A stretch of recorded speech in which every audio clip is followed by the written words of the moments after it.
WoW has a lot of stuff that can only be obtained by mindless grinding, but most of that is optional nowadays. But there were a few grinds that were absolutely necessary, and nearly everyone who did those grinds hated them. This list will go over a little of both, and tries to show the most painful and awful grinds that were in the game at one point or another. At number 10, we have the BC Hardcore Raid Grind. What do hardcore raiders need to prepare for a raid night in Warlords of Draenor? Well, a flask, potions, and food buffs. Now, what did the average materials needed before a BC raid look like? Well, this. Back in the start of the Burning Crusade, there was absolutely no limit to how many buffs you could get. So you could combine elixirs, flasks, food buffs, oils, consumables, pretty much everything you could think of. Hardcore raid guilds thought it'd be a waste not have all these buffs for literally every single attempt, and most hardcore raiders spent hours after each raid farming consumables for the next raid night.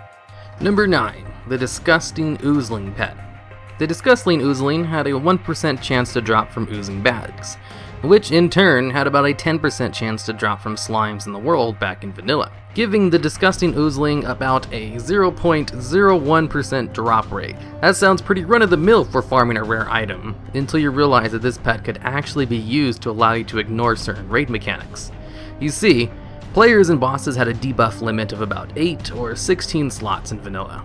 Once you filled up your debuff slots, new ones applied simply would knock off whichever debuff you had on first. The Oozeling gave you a tiny nature resistance debuff when it was summoned. What you could simply do was summon and dismiss the Oozeling over and over to fill up your debuff slots with its minor debuff to drop off all other debuffs, which could be used in raids to get rid of nasty debuffs, like the poison from Cthulhu's stomach. But the pet was such a pain in the ass to grind that not many players got to take advantage of it. If you were a hardcore raid tank and your guild made you get that pet, you'd be looking at weeks to months of non-stop slime killing. Number 8. The 58 to 60 level grind. Did you know, in vanilla WoW, there actually wasn't enough quests in the game to level all the way to 60? Once you got around level 58, you simply just ran out of quests that gave you meaningful experience. So, what were all those players supposed to do to get those last 2 levels of XP? Well, have you ever seen that South Park episode about World of Warcraft? Because that's basically what you had to do. Go out into the world and just kill hundreds of mobs in high-level zones. Only pretty much everyone was doing this, so you had to deal with competition for mob grinding too. Now, some people actually look back fondly on this grind, but can you imagine Blizzard pulling something like this today? Number 7. Leveling weapon skills. Get a brand new weapon from a raid boss way better than the one you're using? What's that? It's a sword, and you've only ever used maces? Well, you'd better clear out your plans for the next few days, because you're going to be buying a level 1 sword and whacking mobs in low-level zones for the next 50 hours. But weapon skills were the worst for shamans. Enhanced shamans had a talent to be able to use two-handed weapons, and every time they respect, they lost all skill points in their two-handed weapon skills. And there was no dual talent back then, so shamans were no strangers to the pains of mindlessly auto-attacking low-level mobs for hours on end. Blizzard even played around with the idea of magical skills that you'd have to level up just like weapon skills, only with spells. But they decided not to put that in the game because it sucked. But they left in the weapon skills until Cataclysm. Number 6. Farming the Skyshards to get the Thundering Ruby Cloud Serpent. Skyshards have a less than 1% chance to drop from all mobs in the Vale of Eternal Blossoms. The average amount of mobs killed in order to get 10 is usually around 12,000. Vale of Eternal Blossom was a max level zone in Mists, and the most populated zone since it's where the faction hubs were located. What all this meant was that you couldn't really one-shot the mobs in the zone until later on in the expansion when the gear inflation hit. And killing 12,000 of anything, even if you could one-shot them, takes a hell of a long time. Number 5. Timbermaw Rep in vanilla. Timbermaw Rep was required to get some of the best enchants for a few classes, so pretty much all enchanters had to do the rep grind. Luckily, you could get all the enchants at Revered, which only took killing about 2,000 furbolgs. Oh, but you could also get beads and feathers from kills to turn in for more rep. Otherwise, it would take a lot longer than a mere 2,000 kills. In early vanilla, mobs that were below your level gave less rep per kills. And most Timbermaw mobs were around level 50, meaning going for the grind at higher levels took more kills than doing it at level. And did you want to hit Exalted for that neat trinket? Well, all you had to do was kill about 50% more furbolgs. And you know how I said there were a lot of good enchants tied to the rep? Well, that meant you also had a lot of competition while out doing your 3k plus mindless grind, trying to tag them before other people could get to them. Number 4, the Warlord of Draenor title. This title is absolutely insane to grind out. Or one you'll get eventually if you just really love to do Ashran. In order to get the title, you must have a level 2 Gladiator Sanctum in your garrison to unlock the Nemesis quests.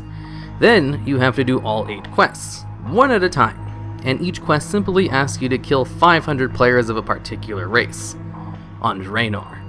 Which means, unless you've got a very active world PvP server, you're going to be getting 99% of those kills in Ashran. Luckily, you don't have to land the killing blow to get credit, so as long as you do Ashran 24/7 for a few months, you'll get the title eventually. I mean, killing 500 pandas? I don't think I've even seen 500 pandas while playing WoW. Even counting playing through the panda starting zone twice for the Iron Man challenge. Even getting the 500 kills on popular races like humans and blood elves takes a while. It just takes about 10 times as long to finish the panda portion. Well, from what I've heard and read online anyway, I'm not actually crazy enough to try to get that title. Number 3, farming the time-lost Proto-Drake. This mount drops from a rare mob of the same name in Storm Peaks, and spawns about once a week. But you don't exactly know when it will spawn, and its spawn points covers most of the zone, so you can find the dragon in a couple of days of constant searching and camping, or about a year. There are literally people who camp out this mount for over 6 months at a time. The name of the mount is very literal. You'll lose a lot of time trying to get this mount, so don't even bother with Cross Realms being a thing now. Number 2, getting the Insane title. Another very literal title. The Insane title has you grind reps for a bunch of random ass factions that don't even offer rewards half the time for getting them to Exalted. But of them all, getting Bloodsail Rep was one of the worst. Getting the rep to Revered was very standard for rep grinds back then. Kill thousands of mobs that give you correct rep. Only, once you hit Revered, you stopped getting rep from mob kills. And there were no turn-ins. So, what did you do to get to Exalted? Well, there was one mob, a goblin vendor in the Badlands named Jazrick, who would give you 5 rep a kill. Only, he had a 7.5 minute respawn timer. Meaning, you could kill him a max of 8 times an hour for about 40 rep. It took players who grinded the rep about 20 days of playtime to get the rep needed to get on to the next step. And I don't mean 20 days of killing Jazrick over and over, I mean literal in-game / playtime. And once you did get enough rep, he actually couldn't push you over the threshold into Exalted. He could only take you to 20,999 out of 21,000. To get that last point of rep, you had to go to Dunmorrow and kill this other vendor called High Admiral Shelly Jorick, who had an over 8-hour respawn timer, could sometimes take up to 24 to 48 hours to respawn. So he couldn't be farmed like Jazrick, but he did give you enough experience to get into Exalted. Now, what can be a worse grind than killing one mob over and over for 20 days straight? Well, the number 1 worst grind, obviously. The number 1 worst grind in WoW was the rank 14 in vanilla PvP system, or High Warlord / Grand Marshal. Basically, the whole server would compete against each other in battlegrounds and farming honorable kills to get the top spot. And there could only be 1 High Warlord per server. To get High Warlord, not only did you need a pre-made group whose sole purpose was to get you the title by taking turns on who'd have it, but you also had to play for at least 10 hours a day for 6 months. Minimum. There was no way to get the title outside of that. Getting the title required you to play WoW like it was your job. Except you get to actually take weekends off at a real job. The honor system was set up so that you had to keep killing players non-stop. For if you took too long of a break, your honor points would start to decay. So you couldn't gradually work your way up to rank 14. You had to grind it out like a second job for months if you wanted to have a chance to get the rank. There are lots of stories of people quitting the game right after getting the rank because it caused too much of a burnout. And this was also the time when dishonor points were in the game. So, if by mistake, you got into a group with someone who went around killing civilian-marked NPCs, you'd lose honor points. And if enough were killed, you could lose months worth of work in less than an hour. There's a reason this whole system is no longer in the game. And just think, this system was in when there were only 3 battlegrounds. I remember doing rated battlegrounds back in Cataclysm, and it only cycled through about 4 of them at a time.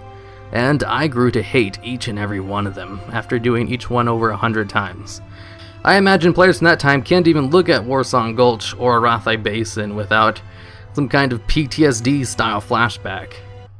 Alright, and that's the end of the list. Obviously, there are a ton more painful grinds in the game. That was basically the name of the game in Vanilla WoW. So if you think I missed any major ones, well, you're already going to let me know in the comments without me having to tell you. I'd like to extend a special thanks to my Patreons, supporting the channel over on Patreon, especially Jared Baumgart, Neil Burns, Melissa, and Tatsuo.